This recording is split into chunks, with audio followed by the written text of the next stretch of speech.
guys doing? I'm here. I'm honored to interview Kasie Robbins.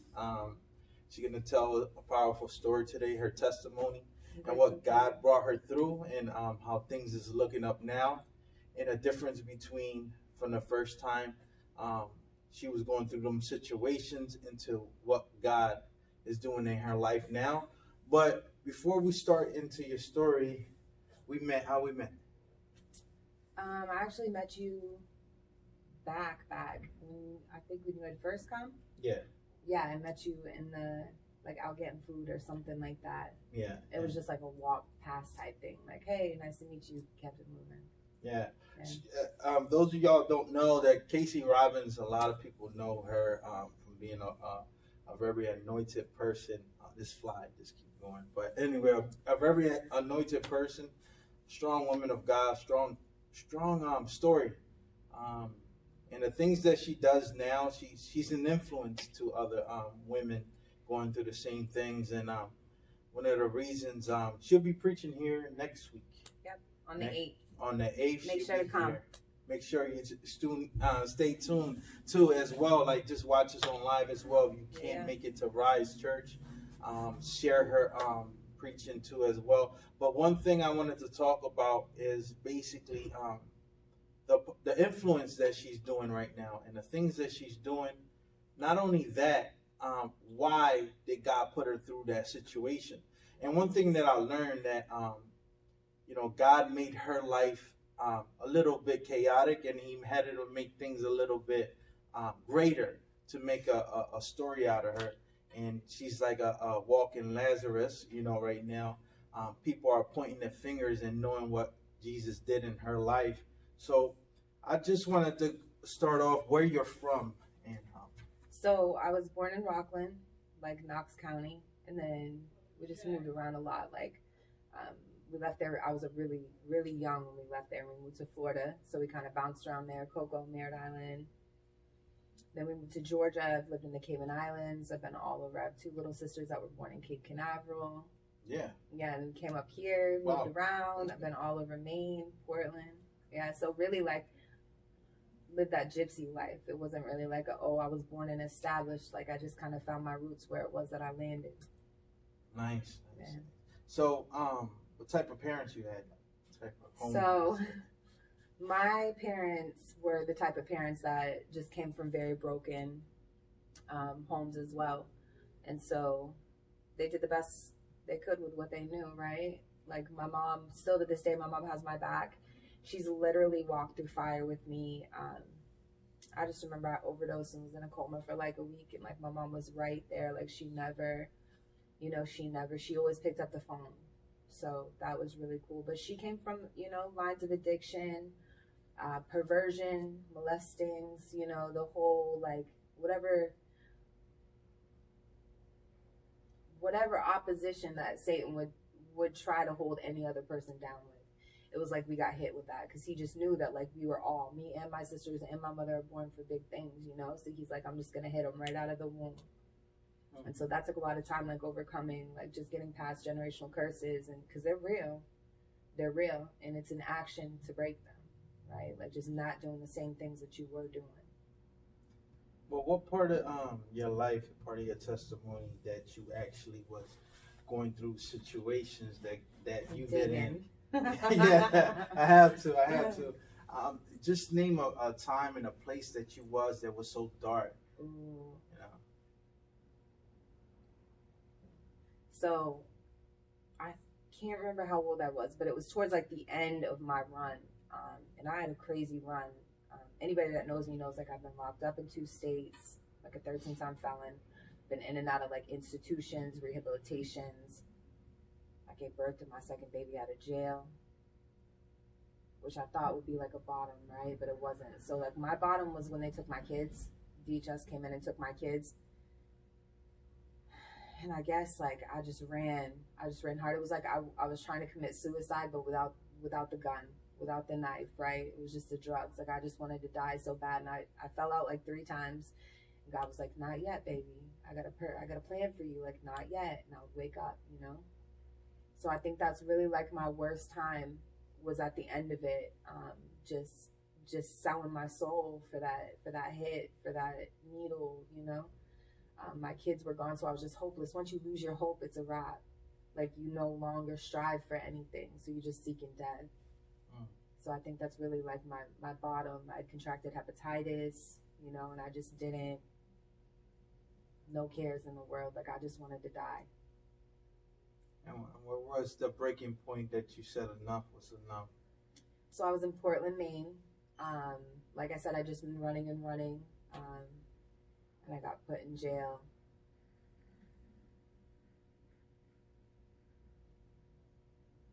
I guess my breaking point was like, I just remember being in a jail cell and then calling up being like, hey, we just need to let you know that DHS put your daughter with her dad. Not which daughter, not where, not which father, not nothing. Like, that's all I knew. That's all they gave me, right? And he was in active addiction as well. Both are. And I just remember thinking like this is it. Like, you can either go get those kids back and do what it is that, you know, you need to do. Because back then I didn't like follow the Lord like I do now. Like, I knew God, and I, even like in my journals and stuff, like I would be like, God, I just need you.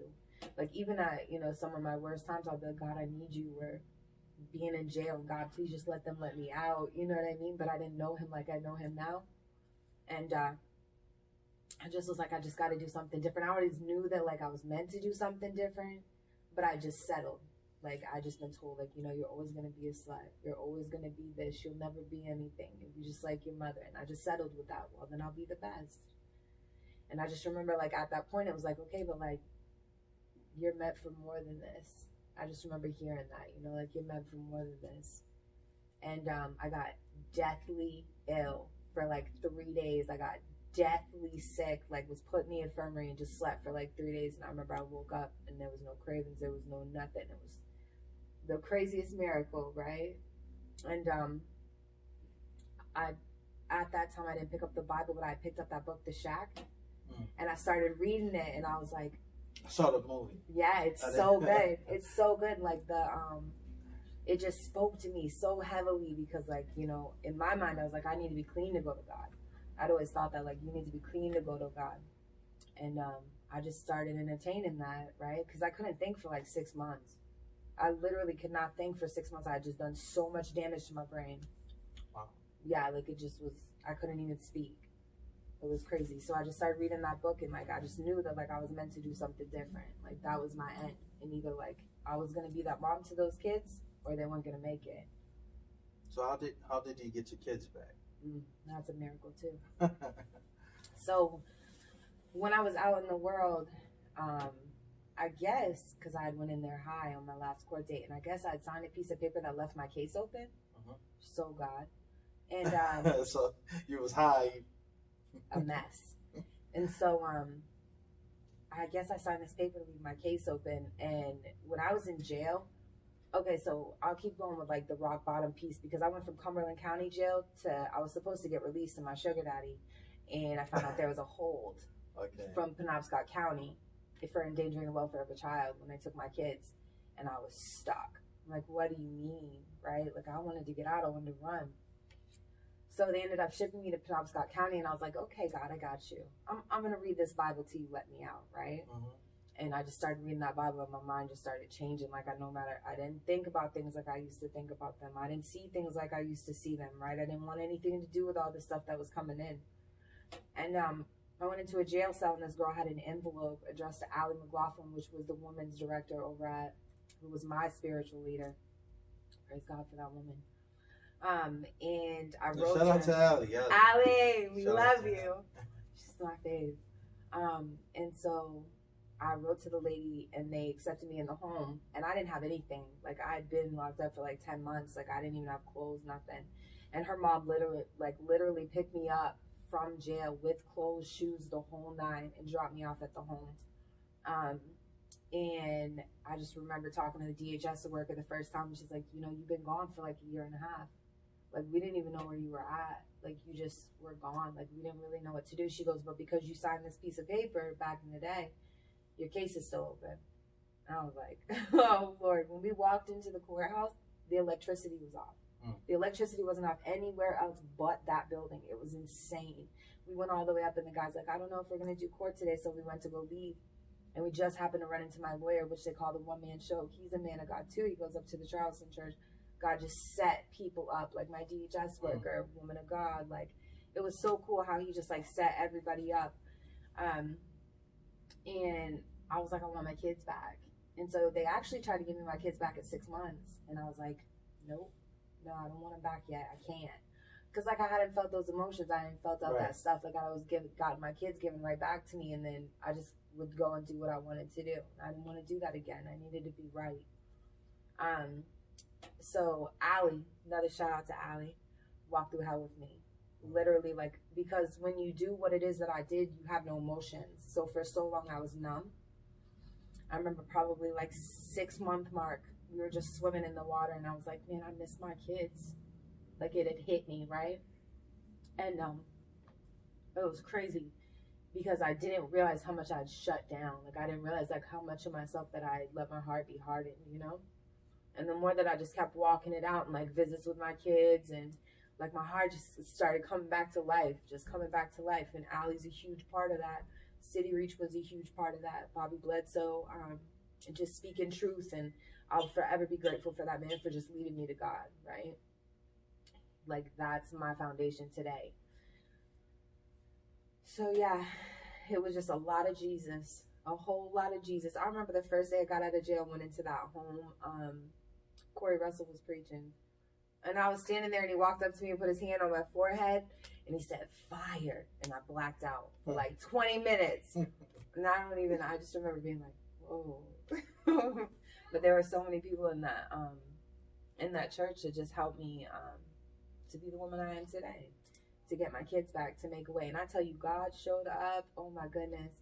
It would be like my kid's birthday or something, and we didn't work in that home. It was a discipleship program. And we'd be at the mall selling raffle tickets, and people would come up and give me $100 gift card for Walmart. God told me that you needed that. Like, my faith was strengthened so much being in that home. Like, I got my kids back because of God. I got my kids back because of my faith that I was better than what it was that I was doing. Amen. Wow. My story is similar to yours, but one thing I realized, right, because the whole time I had got saved, I say God found me in jail. A lot of people say that, you know, I found God in jail. No, he found me in jail. Yeah. So one thing that I realized, it wasn't until because I always ask God, I would say, God, can you teach me how to love myself? Yeah. But one thing he never answered me. Sorry for the disrespectful fly, but but one thing that I realized one day he did answer me. He said, I can't teach you how to love yourself, but I can teach you how to love me. Yeah. And through me, you will understand what true love is. So I want to know, when you kept opening that Bible, it seems to me as God was giving you a heart transplant. Oh, yeah. It seems to me that God was molding you and showing you what love is. Because, you know, us, you know, as the way we used to love ourselves was through drugs and substance abuse, scamming, manipulating, hurting other people, because I was not a great father at all. I was the type of father that show up on holidays and just take a picture just to, you know, paint this picture that I'm being a good father. But what I want to know, at what point that you started experiencing love for God and you started experiencing, it starts showing you renewing your mind, because to have a mind of Christ, you have to be out your mind. Yeah. So I still am walking in that, just to be real. Like, I think when we do what it is that we do, we become chameleons, right? We blend in. Yes. So I think for so long I blended in, and I got real good at this, like, Christian walk, and this is what a Christian girl does, and it almost spun me out. And so up until recently, I just remember praising God, and because He hit me with little bits and pieces, right? Like, just little bits and pieces of, like, do you know how much I love you? Like, or I would read a book, right? Like The Redeeming Love by Francine Rivers. And I just remember reading that book. It's about the prostitute and the man. Mm-hmm. And I just remember times where I would be cleaning. I was just like, oh my gosh, you love me. Right? And so he would hit me with like little shots of that. And he would put people in my path to like really speak that to me. Like, you know, like, I love you. I love you. But really up until recently have I really been like, you know what? Wow. Like, you love me. And it was honestly through my slips and my falls that he would show up the most, where I felt the dirtiest, where I felt the most unclean. And he would just be like, I mean, so many times, like, I would be on my face before him and just like picture him just like rubbing my hair, just telling me like, I love you. Like, no matter what you do, like, I love you. And that's what's kept me near to him, because I never knew a love like that, right? And but up until recently, like, I've really found like where my identity is in him, and like how much he loves me, how much he really loves me. That does not have to be everybody's story, but I tend to be a little bit hard-headed, and when it's good, it's good, and when it when it's bad is when I need that extra confirmation. So yeah, like up until recently, he's really been speaking to me, just telling me who I am in him. Okay, so I'm gonna ask about relationships now. I'm gonna ask you your relationship with how your relationship's been so far, and are you in a relationship with somebody? Okay, so relationships are a rough one for me because I come from such a perverse sexual background. I oftentimes blur love and lust and intimacy, right? Those were really blurred for me. Like, what does that look like? What's the difference between business and pleasure, right? And so I stayed away from relationships for a really long time. Probably about 3 years I stayed away from relationships, and then I found myself seeking out all the right things. Like, I wanted a man of God. Like, I wanted somebody that could, come beside me, not necessarily, pick up everything, but come beside me, run beside me. And I opened up a door, and it didn't go well. Just to be real, it didn't go well because my expectations will always let me down, right? And in my time is when I want things. I'm instant. I want it now. I'm spoiled, right? And so it just didn't work out. And no offense to him, no, you know what I mean, great guy, whatever. We just weren't compatible because I wasn't there yet. Wow. Like, I still have stuff from my past that needed to be fixed. I still had trust issues, and because I had shut that door and compartmentalized instead of processing. So I have a lot of problems with that, like just processing through things, because I just, for so long I ran, like, you just got to stuff it up. Like, you just got to throw it in a compartment and keep it moving. But now did you read my diary? I did. My journal? Yeah, you read my journal? You did. Huh? I didn't. Okay. So yeah, relationships have been really rough for me. Even relationships with my kids, I was really weird about hugging my kids. I was really weird about touching or being touched, or, so I'm not currently in a relationship. I'm kind of doing my own thing. I talk to somebody. Where that'll go, I don't know. Whether or not that's of God or not, I would just pray, like, if this is you, shut the door. If this is you, open the door. Sometimes we're scared to say that. I noticed that.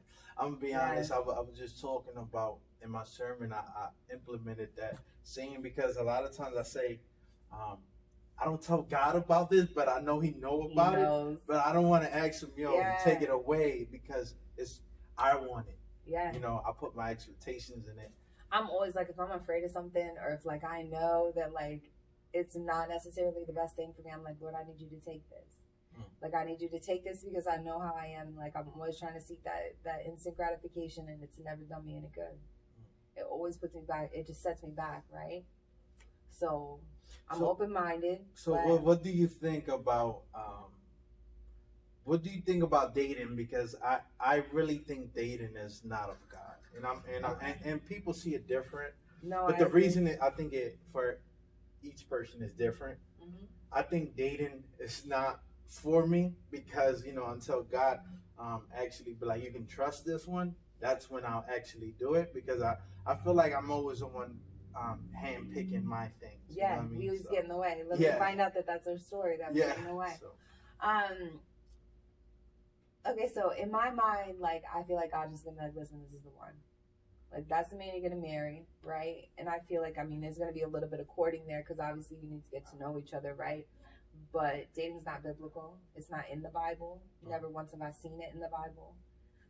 It talked about a man and a wife, right? And pretty much what marriages looked like back then is you walk through it with them, you got to know them, which, praise God, we don't live in that day anymore. And like, we kind of, we have a decision now, that free will choice, but I don't think it's biblical. I know it's not biblical.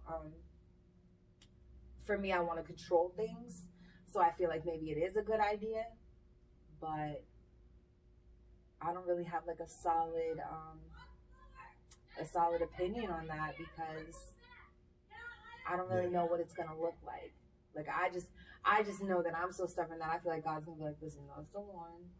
Like, just stay close, and He's just gonna bring it together. Everybody always tells me, like, if I just run towards the Lord, like, whoever He sent for me is gonna be running next to me.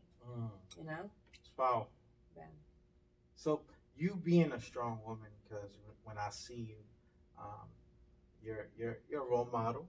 You're someone people look up to, someone people are drawn to. But what would you say to someone that right now are thinking of committing suicide right now?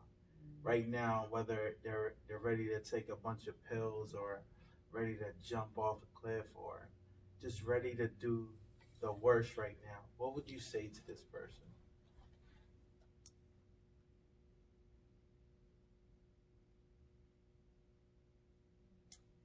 Okay, so just for the record, I think that suicide's really selfish. Because we think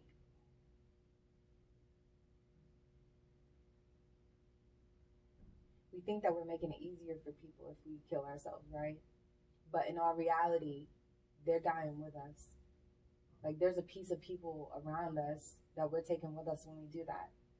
For instance, my mom, if I was to commit suicide today, I would take a piece of my mother with me. A piece of her would die. Same thing for my father, same thing for my sisters, right? So I just feel like there's always a way out. Like, even at my rock bottom worst, like, there's always a way up, right? Because you can't go any further. And like, as bad as it seems,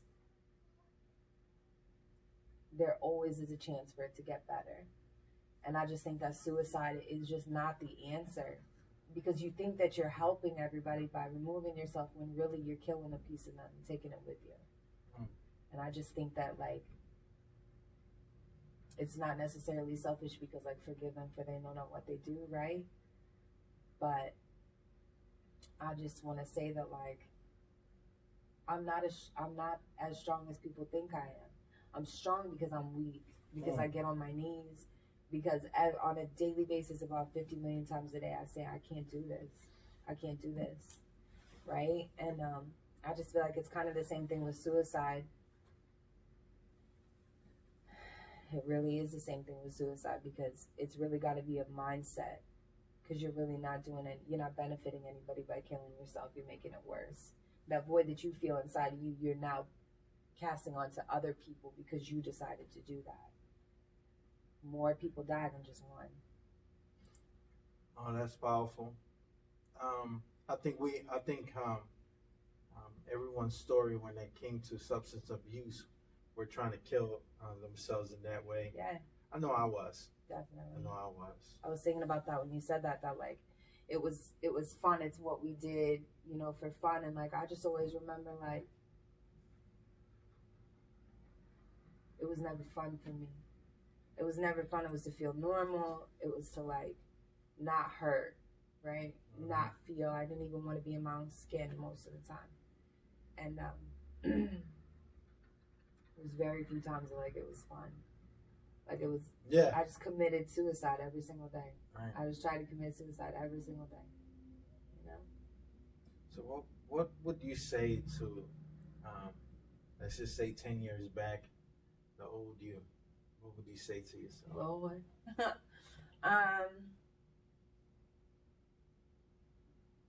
Breathe. And just breathe. And trust in the process. You're a good mom. You're not perfect. I struggle with that perfection. I struggle with vanity. I struggle with how other people perceive me. Perfectionism. I struggle with. So I think I would just tell me to breathe. Just know that like my best is my best, and that like there's gonna be brighter days because I'm not in control of the sun. Mm-hmm. Powerful. What would you say to people watching and going through situations that you already been through? Hold on.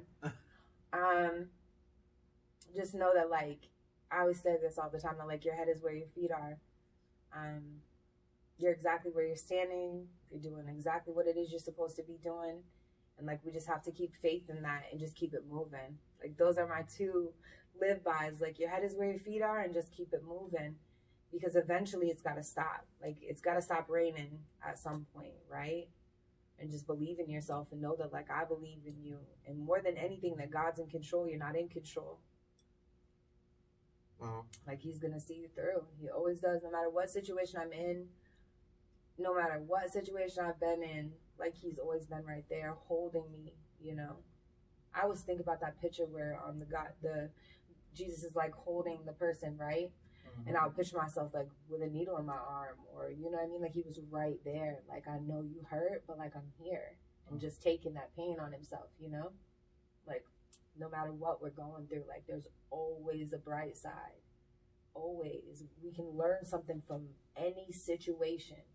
When my kids were in the foster system, Nevaeh wasn't in a great foster home, right? And I could have gotten angry, and I could have lashed out, and I could have just put myself right in the middle of it. But instead, I stood back and I let God do His thing, right?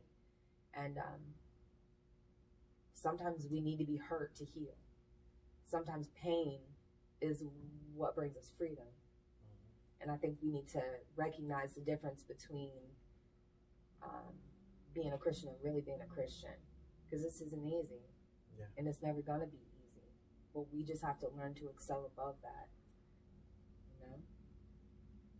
Man, your story is real powerful. And I can see why people gravitate to your story and, go to you for a lot of advice. And it touched me as well.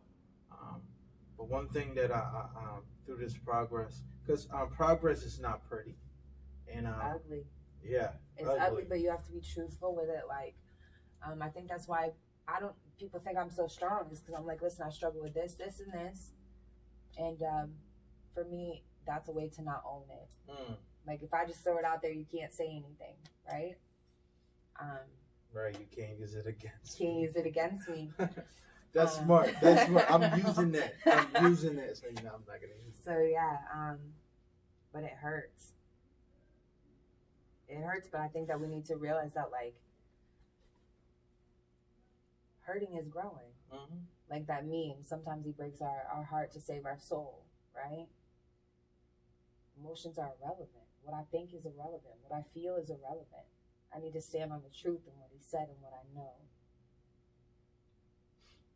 And one thing that I learned to understand, and from hearing your story, is that everything, for me, my life growing up, maybe one day I tell you what I've been through. But I've been through like mental institutions. I've been through rehab centers, jail, you name it. And I always felt it alone, but felt it like someone loved me. Yeah. So I understood that to this day, I'm now understanding that pain, that suffering, everything that I went through was meant for his purpose. He glorifies everything. So what you've been through, understand and led up to this moment. Mm-hmm. Because the one thing that you fell in love with is the one thing you're going to deliver people from. Yep. And that's that addiction, that drug and alcohol, that's the sex, everything. That's the women you're delivering from. And, I just want to tell you, you're doing a honorable thing, a beautiful thing, man. You are beautiful in my eyes and everyone around you. I'm honored to call you my sister, and I can't wait to see you preaching and just fellowship with you. Yeah. You drive me nuts sometimes, but welcome. I love you, and I thank you. So You want to close us out in prayer right now? Yeah, for sure. But Lord God, I just thank you for just bringing us all together, Lord. I just thank you for just placing the bodies that need to be in this church, Father, Lord, to just make it function. I thank you for an anointing that's going to pour over this building, Father, Lord, and it's going to spread out into Ellsworth. I just thank you for revival that's being had in the hearts of everyone around us. I just thank you, Father, Lord, that you're going to use us. If you have to hurt us, Lord God, to teach us, please do. Please do. Let us be bold. Let us be faithful, Father, Lord. No matter what it takes, Father, just use us and minister us, Father. I just thank you for each and every person that you place in my path as well as his. And I just thank you that that you're just calling your soldiers to the front line, that the days are getting darker, but you're shining brighter. I just thank you, Father, for just excelling us, Lord. And I thank you for the armor that you've equipped us with, Lord. You didn't send us into this alone. And I thank you that you walk beside us like a roaring lion. And I just thank you for everything that it is that you're doing, Lord God. In Jesus' name, I pray for revival. Amen. Amen. Amen. Love you. Love you too. See you guys.